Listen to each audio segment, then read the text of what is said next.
Setahun lalu aku diusir seperti sampah karena miskin. Hari ini, mantan mertuaku memaksa aku jadi pelayan di pesta rumah barunya sambil memamerkan menantu manajernya. Tapi kenapa saat menantu pujaannya itu datang, dia malah sujud gemetar di kakiku dan menyebutku bos besar? Apa yang sebenarnya aku sembunyikan selama ini? Sebelum melanjutkan ceritanya, mari tuliskan di komentar. Dari mana kamu menonton video ini?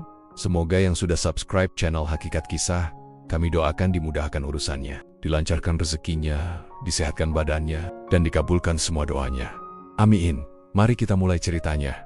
Udara pagi itu terasa lebih dingin dari biasanya. Namun hati Bayu jauh lebih tenang. Setahun sudah berlalu sejak dia melangkah keluar dari rumah megah milik keluarga Widya dengan hanya membawa satu koper kecil dan harga diri yang hancur. Saat itu, dia pergi dengan iringan tawa ejekan dari mantan ibu mertuanya yang menganggap Bayu tidak lebih dari sekadar benalu yang tidak punya masa depan. Sebuah amplop berwarna emas tergeletak di meja kerjanya yang terbuat dari kayu jati mahal. Nama Bayu tertulis dengan tinta hitam yang tegas di sana. Itu adalah undangan syukuran rumah baru dari Bu Widya. Bayu tersenyum tipis, sebuah senyum yang sulit diartikan. Dia tahu benar maksud undangan itu, bukan untuk menjalin silaturahmi, melainkan sebagai panggung bagi Bu Widya untuk menunjukkan betapa jauhnya mereka telah melompat sejak Bayu diusir dari kehidupan mereka.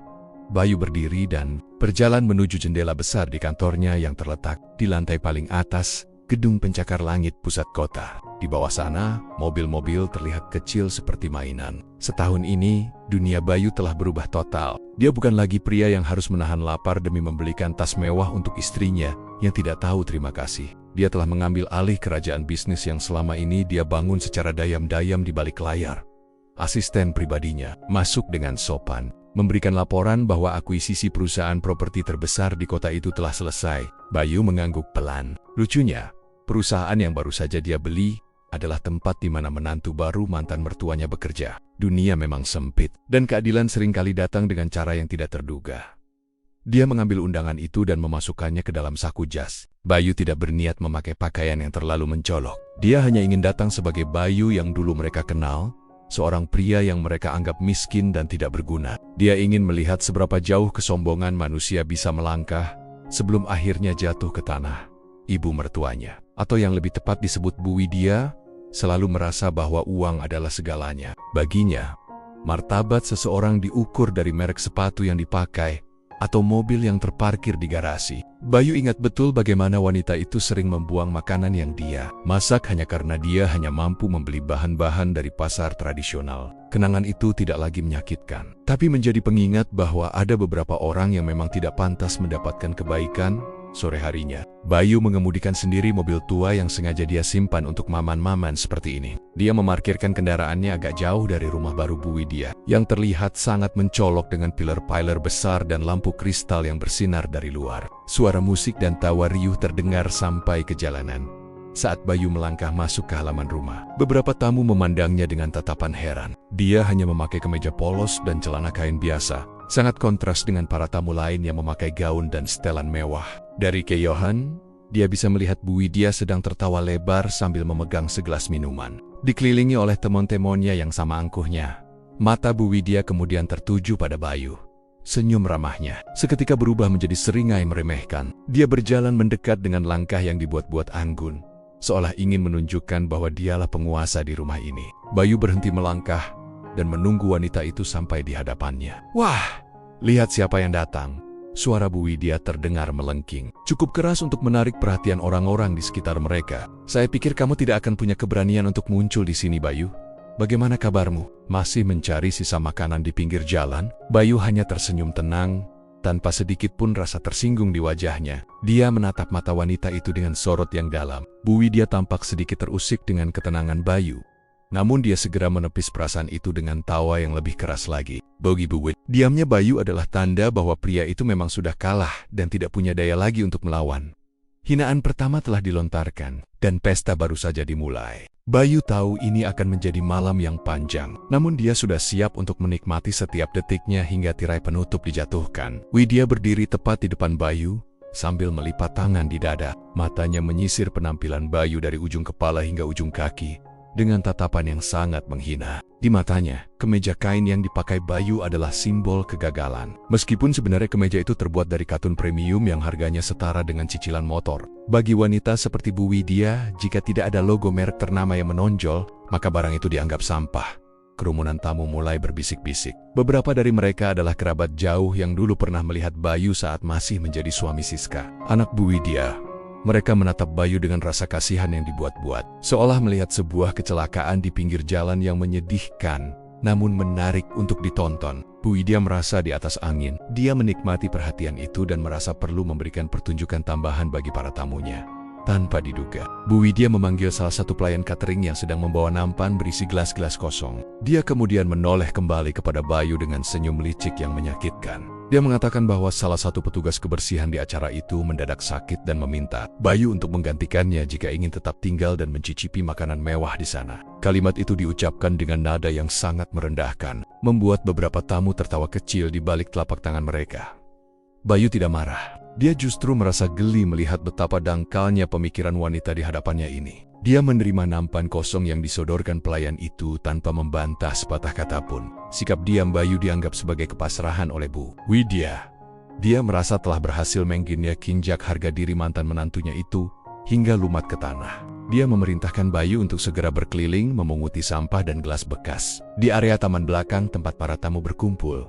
Sepanjang sore itu, Bayu berjalan di antara kerumunan orang kaya yang sibuk memamerkan harta mereka. Dia mendengarkan percakapan mereka yang membosankan tentang saham, liburan ke luar negeri, dan koleksi mobil terbaru. Berkali-kali dia sengaja disenggol oleh tamu yang merasa jalannya terhalangi oleh pelayan seperti dirinya. Ada seorang pria paruh baya yang dengan sengaja menjatuhkan puntung rokok tepat di depan sepatu Bayu, lalu menyuruhnya memungutnya sambil tertawa mengejek.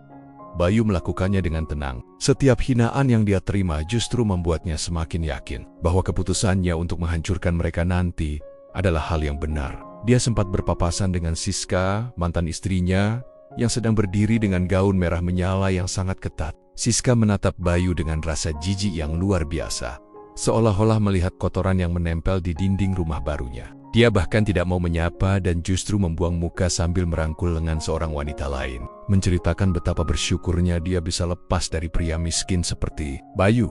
Keringat mulai membasahi dahi Bayu karena cuaca yang cukup terik. Namun dia tetap menjalankan tugas palsu itu dengan telaten. Dia melihat bagaimana Bu Widya terus-menerus menunjuk ke arahnya setiap kali dia berbicara dengan tamu penting, menjadikannya bahan lelucon tentang bagaimana sebuah keluarga bisa sial jika menerima menantu yang salah. Bayu mencatat setiap wajah yang menertawakannya, setiap orang yang ikut melempar kata-kata pedas padanya. Di sela-sela kegiatannya memunguti gelas, Bayu merogoh ponsel di sakunya yang bergetar pelan. Ada pesan masuk dari sekretarisnya yang mengabarkan bahwa seluruh berkas pemutusan kerjasama bisnis dengan keluarga Widya sudah siap, tinggal menunggu satu perintah darinya. Bayu hanya mengetik satu kata singkat. Tunggu! Dia ingin drama ini mencapai puncaknya terlebih dahulu sebelum dia meruntuhkan panggung yang mereka bangun dengan susah payah ini. Suasana pesta mendadak berubah menjadi lebih formal ketika Bu Widya naik ke atas panggung kecil yang dihiasi bunga-bunga segar. Dia memegang mikrofon dengan gaya seorang ratu yang akan memberikan pengumuman penting kepada rakyatnya. Musik latar dikecilkan, dan semua mata tertuju padanya. Bayu berdiri di pojok ruangan, masih dengan nampan di tangannya, memperhatikan drama yang sedang dimainkan.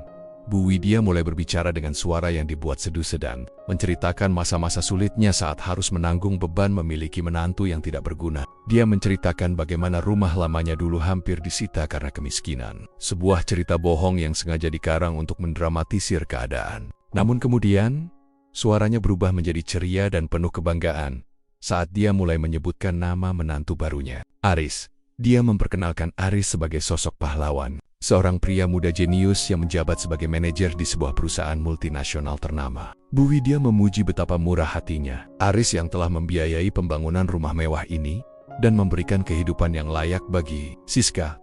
Para tamu bertepuk tangan dengan riuh. Sebagian besar dari mereka merasa iri dengan keberuntungan keluarga Widya yang mendapatkan menantu selevel Aris, yang sedang memakai setelan jas mahal ditampilkan di layar besar di belakang panggung. Bayu menatap foto itu dan hampir saja tertawa terbahak-bahak. Dia mengenal wajah itu dengan sangat baik. Aris adalah salah satu manajer tingkat menengah di anak perusahaan miliknya yang baru saja dia beli sebulan lalu. Aris adalah tipe karyawan yang sombong di depan bawahan, namun menjilat di depan atasan. Dan Bayu sudah lama mengincar kinerjanya yang penuh dengan manipulasi data. Siska kemudian naik ke panggung, berdiri di samping ibunya dengan wajah yang berseri-seri. Dia mengambil alih mikrofon dan mulai memuji Aris setinggi langit, membandingkannya dengan masa lalunya yang suram yang tentu saja merujuk pada Bayu. Siska mengatakan bahwa Aris adalah bukti bahwa pria sejati adalah mereka yang memiliki rekening bank yang tebal, bukan hanya janji-janji manis tentang masa depan. Setiap kata yang keluar dari mulut Siska terasa seperti belati yang tumpul bagi siapapun yang mendengarnya. Namun bagi Bayu, itu hanya terdengar seperti kicauan burung yang tidak berarti. Dia melihat betapa butanya keluarga ini oleh harta yang sebenarnya bukan milik mereka sepenuhnya. Mereka tidak tahu bahwa kemewahan yang mereka nikmati sekarang hanyalah pinjaman dari perusahaan yang secara hukum kini berada di bawah kendali. Bayu! Bu Widya kemudian berteriak, memanggil Bayu untuk mendekat ke depan panggung. Dia ingin Bayu melihat lebih dekat foto menantu pujaannya itu agar Bayu sadar akan posisinya yang sangat rendah. Bayu berjalan perlahan, membelah kerumunan tamu dengan nampan yang kini berisi sisa-sisa makanan. Dia berdiri tepat di bawah panggung, menatap Bu Widya dan Siska yang memandangnya dari atas dengan tatapan kemenangan. "Lihat ini Bayu," ujar Bu Widya dengan nada mengejek. "Ini adalah Aris, menantuku yang baru. Dia seorang manajer hebat, calon direktur masa depan. Kamu lihat jam tangannya? Itu harganya bisa untuk membeli 10 nyawamu. Jangan pernah bermimpi bisa menjadi seperti dia. Kamu ditakdirkan untuk memunguti sampah di rumah orang sukses seperti kami." Bayu hanya mengangguk pelan, wajahnya tetap datar tanpa emosi. Dia menatap foto Aris sekali lagi, lalu menatap kerumunan tamu yang sedang menertawakannya. Dalam hatinya, dia menghitung mundur waktu. Dia tahu bahwa sebentar lagi Aris akan datang ke pesta ini setelah menyelesaikan rapat darurat di kantornya. Dan saat itulah, seluruh dunia yang dibangun oleh kebohongan ini akan hancur dalam hitungan detik. Kesombongan Bu Widya telah mencapai puncaknya, dan Siska merasa dirinya adalah wanita paling beruntung di dunia. Mereka merasa telah menang sepenuhnya atas Bayu. Mereka tidak menyadari bahwa di balik kemeja sederhana itu tersimpan kekuatan yang bisa membuat mereka kehilangan segalanya hanya dengan satu jentikan jari. Bayu meletakkan nampannya di sebuah meja kosong, lalu melipat tangan. Sayap menyambat sang menantu pujaan yang mereka banggakan. Suasana di area taman belakang semakin riuh seiring dengan mengalirnya minuman beralkohol dan musik yang bertumtum keras. Bu Widya turun dari panggung dengan langkah yang angkuh, diikuti oleh Siska yang sibuk membenarkan tatanan rambutnya. Mereka menghampiri Bayu yang masih berdiri tenang di dekat meja hidangan. Di mata Bu Widya, ketenangan Bayu adalah sebuah penghinaan terhadap kekuasaan yang sedang dia pamerkan. Dia ingin melihat Bayu menangis, memohon, atau setidaknya menunjukkan raut wajah iri yang mendalam. Bu Widya kemudian menarik tangan seorang temannya yang memakai perhiasan berlebihan untuk mendekat. Dia menunjuk ke arah pergelangan tangan Bayu yang kosong tanpa aksesori apapun. Kemudian, dengan gerakan yang sangat teatrikal, dia menarik tangan Siska dan memamerkan jam tangan emas yang melingkar di sana. Dia menjelaskan kepada semua orang bahwa jam itu adalah hadiah dari Aris. Harganya ratusan juta rupiah, dan hanya orang-orang terpilih yang mampu menyentuhnya. Tidak berhenti di situ. Bu Widya mengambil sebuah piring berisi tulang belulang sisa makanan dari meja terdekat dan menyodorkannya ke dada Bayu. Dia memerintahkan Bayu untuk segera membersihkan area toilet tamu karena menurutnya aroma Bayu sudah mulai mengganggu kenyamanan para tamu terhormat. Hinaan itu membuat beberapa orang di sekitar mereka tertawa terbahak-bahak. Siska hanya tersenyum sinis sambil berbisik bahwa Bayu memang lebih cocok berada di tempat yang kotor daripada di tengah pesta mewah seperti ini. Bayu menerima piring kotor itu dengan tangan stabil. Dia menatap mata Siska, mencari sedikit saja sisa kemanusiaan di sana. Namun yang dia temukan hanyalah kekosongan dan pemujaan terhadap materi. Siska bahkan sempat mengejek bahwa keputusannya menceraikan Bayu adalah hal terbaik dalam hidupnya. Karena jika tidak, dia mungkin masih harus makan di warung pinggir jalan bersamanya. Bayu tetap tidak bergeming. Dia hanya meletakkan piring itu kembali ke meja dengan perlahan, membuat bunyi denting yang cukup tajam hingga tawa di sekitar mereka sedikit mereda. Keangkuhan keluarga itu mencapai puncaknya saat Bu Widya mulai sesumbar tentang kontrak bisnis besar yang baru saja didapatkan oleh keluarga mereka melalui koneksi Aris. Dia mengatakan bahwa sebentar lagi mereka akan membeli rumah kedua di luar negeri dan meninggalkan orang-orang bernasib sial seperti Bayu jauh di belakang. Dia terus berbicara dengan nada tinggi, memastikan setiap telinga di ruangan itu mendengar betapa kayanya mereka sekarang. Bagi Bayu, setiap kalimat sombong itu adalah Paku terakhir yang mereka tancapkan sendiri di peti mati finansial mereka. Deru mesin mobil mewah yang berhenti di depan gerbang utama membuat perhatian semua orang teralih. Penjaga gerbang dengan sigap membukakan pintu, dan seorang pria dengan setelan jas abu-abu gelap keluar dengan terburu-buru. Wajahnya terlihat pucat, dahinya dipenuhi butiran keringat meskipun udara malam itu cukup sejuk. Pria itu adalah Aris, sang menantu pujaan yang sejak tadi dibanggakan oleh Bu Widya dan Siska. Melihat kedatangan Aris, Bu Widya langsung berteriak kegirangan. Dia memanggil para tamu untuk memberikan jalan bagi pahlawan keluarganya. Siska berlari kecil menghampiri Aris dengan tangan terbuka, siap untuk memberikan pelukan hangat di depan semua orang sebagai simbol kemenangan cinta dan harta. Namun, Aris tampak tidak memedulikan istrinya. Matanya bergerak liar menyisir seluruh sudut ruangan, seperti sedang mencari sesuatu yang sangat menakutkan atau sangat penting. Langkah Aris melambat saat dia melewati kerumunan tamu. Suasana yang tadinya bising perlahan-lahan menjadi sunyi karena orang-orang merasakan ada yang tidak beres. Dengan ekspresi wajah sang manajer besar itu, Bu Widya mendekati Aris dengan senyum lebar, bersiap untuk memperkenalkannya secara resmi kepada Bayu.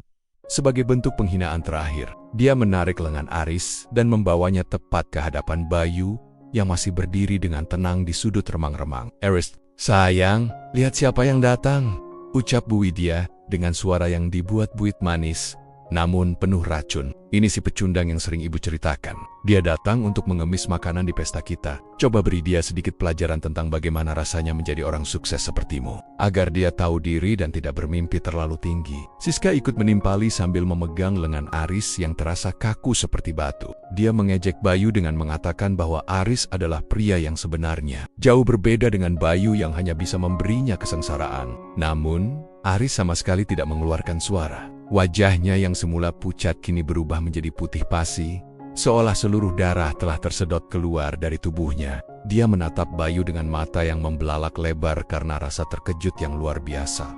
Bayu hanya berdiri diam, memberikan tatapan dingin yang menusuk tepat ke jantung Aris.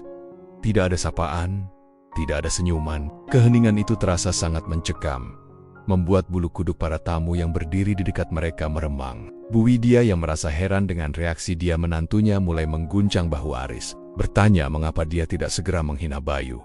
Dia tidak tahu bahwa pria di hadapannya bukan lagi Bayu si menantu miskin, melainkan pemegang kekuasaan tertinggi yang memegang nasib seluruh hidup mereka di tangannya. Suara denting gelas yang beradu di kejauhan mendadak hilang, digantikan oleh kesunyian yang mencekam.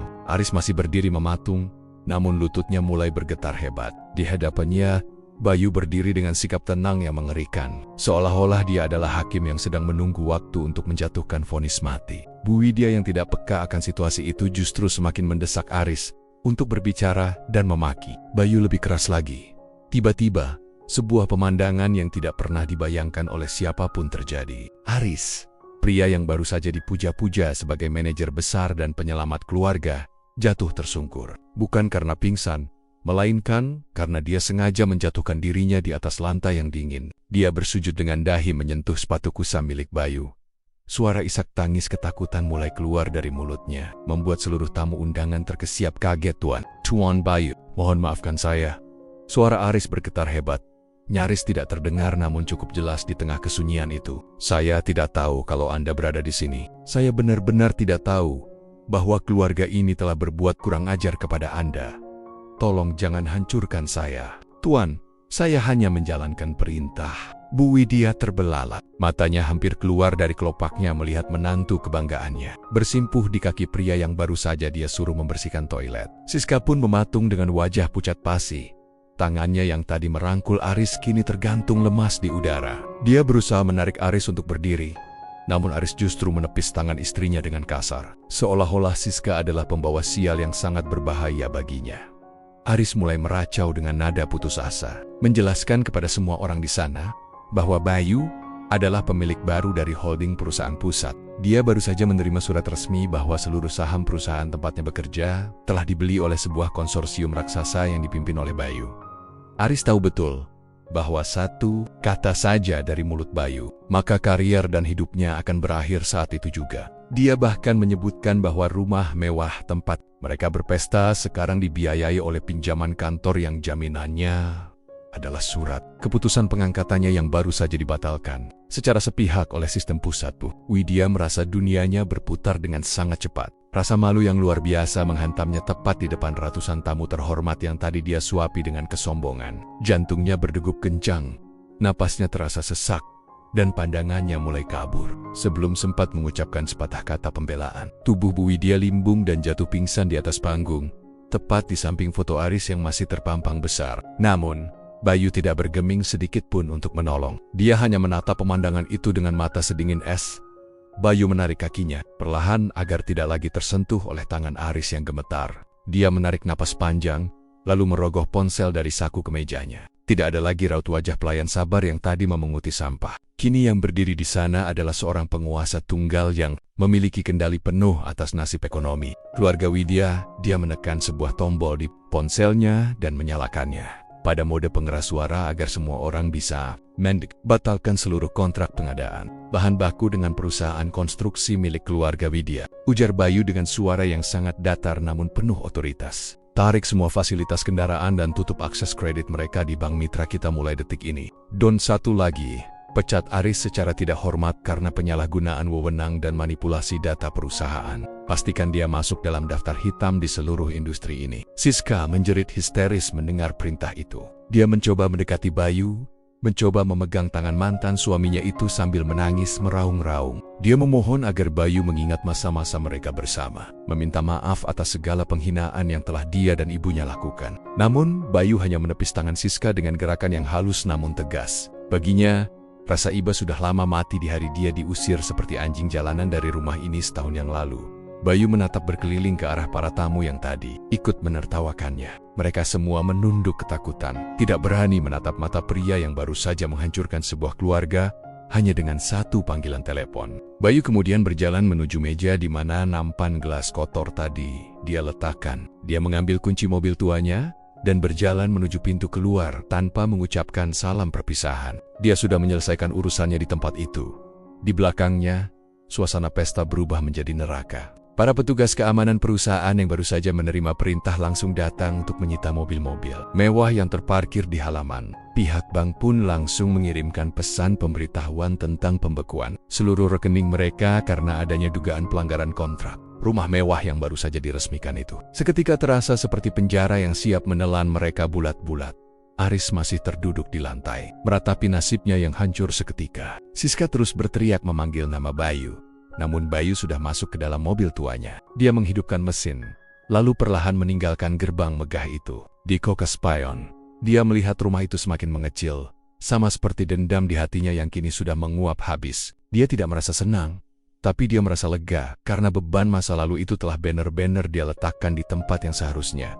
Bayu memacu mobilnya, membelah kegelapan malam, menuju masa depan yang jauh lebih cerah tanpa ada lagi beang-beang Hinon. Dia tahu bahwa besok pagi, keluarga Widya tidak akan lagi memiliki apapun selain tumpukan hutang dan rasa malu yang akan mereka tanggung seumur hidup. Keadilan mungkin datang terlambat, tapi hari ini dia memastikan bahwa keadilan itu datang dengan sangat teliti dan tanpa celah sedikit pun bagi mereka untuk kembali berdiri. 6 bulan telah berlalu sejak malam syukuran yang berubah menjadi malam petaka itu. Di sebuah sudut pinggiran kota yang kumuh, di mana bau sampah dan air selokan yang mampet menjadi aroma sehari-hari, berdirilah sebuah gubuk kecil dengan dinding papan yang sudah lapuk. Di sanalah kini Bu Widya menghabiskan hari-harinya. Tidak ada lagi lampu kristal, tidak ada lagi pelayan yang sigap membawakan minuman, dan tidak ada lagi pujian dari teman sosialitanya yang kini hilang entah kemana setelah tahu keluarganya jatuh miskin. Bu Widya duduk di sebuah kursi plastik yang kakinya sudah hampir patah. Matanya yang dulu selalu menatap remeh orang lain, kini terlihat sayu dan cekung. Dia harus menghadapi kenyataan pahit bahwa rumah mewah dan seluruh harta yang dia banggakan telah disita oleh bank untuk menutupi hutang kontrak yang gagal. Setiap hari, penagih hutang datang silih berganti, membuat jantungnya yang sudah lemah semakin berdebar ketakutan. Dia sering jatuh sakit, namun jangankan untuk ke rumah sakit mewah. Untuk membeli obat di warung saja dia harus menghitung sisa koin di dalam kaleng bekas Siska. Anak kesayangannya yang dulu selalu tampil cantik dengan pakaian bermerek, kini terlihat jauh lebih tua dari usia aslinya. kulitnya kusam dan rambutnya tidak lagi terawat. Dia terpaksa bekerja sebagai buruh cuci di pemukiman warga untuk sekadar menyambung hidup. Siska sering menangis di sela-sela pekerjaannya, menyesali kebodohannya karena telah membuang permata demi sebuah kerikil yang dia kira berlian. Aris, pria yang dulu dia banggakan, sudah lama pergi meninggalkannya. Setelah pria itu menjadi pengangguran dan dikejar-kejar oleh pihak kepolisian atas kasus penggelapan dana kantor yang terungkap setelah audit besar-besaran oleh perusahaan Bayu. Suatu sore, saat Siska sedang berjalan pulang dengan membawa sebungkus nasi sisa, dia melihat sebuah mobil hitam mewah melintas di jalan raya utama di dekat gubuknya. Dia sempat melihat siluet seorang pria di balik kaca mobil yang gelap. Pria itu adalah Bayu. Pria itu terlihat sangat berwibawa, sedang berbicara di telepon dengan wajah tenang tanpa beban. Siska ingin berteriak memanggilnya, ingin bersujud memohon ampun agar hidupnya diselamatkan. Namun suaranya tercekat di tenggorokan. Dia sadar bahwa dia bukan lagi siapa-siapa bagi pria itu. Bayu memang tidak pernah menoleh lagi. Baginya, keluarga itu sudah menjadi bagian dari sejarah yang telah selesai ditulis. Dia terus melangkah maju, mengembangkan bisnisnya dan menggunakan kekayaannya untuk membangun banyak panti asuhan, serta sekolah bagi anak-anak kurang mampu. Bayu telah menemukan kedamaian yang sesungguhnya, bukan karena harta yang dia miliki, melainkan karena dia telah berhasil melepaskan diri dari racun masa lalu yang selama ini membelenggu batinnya. Di dalam gubuk yang gelap dan pengap itu, Bu Widya hanya bisa meratapi nasib sambil memandangi foto lama mereka saat masih berjaya. Penyesalan itu datang setiap detik, menyiksa batinnya lebih dari rasa lapar yang menyerang perutnya. Mereka kini hidup dalam biang-biang kegagalan, menghabiskan sisa usia dalam kemiskinan yang mencekik, sementara nama Bayu semakin bersinar sebagai sosok yang paling dihormati di kota itu. Keadilan telah bekerja dengan caranya yang paling jujur, meninggalkan mereka yang sombong di dalam debu kesengsaraan yang tidak akan pernah berakhir.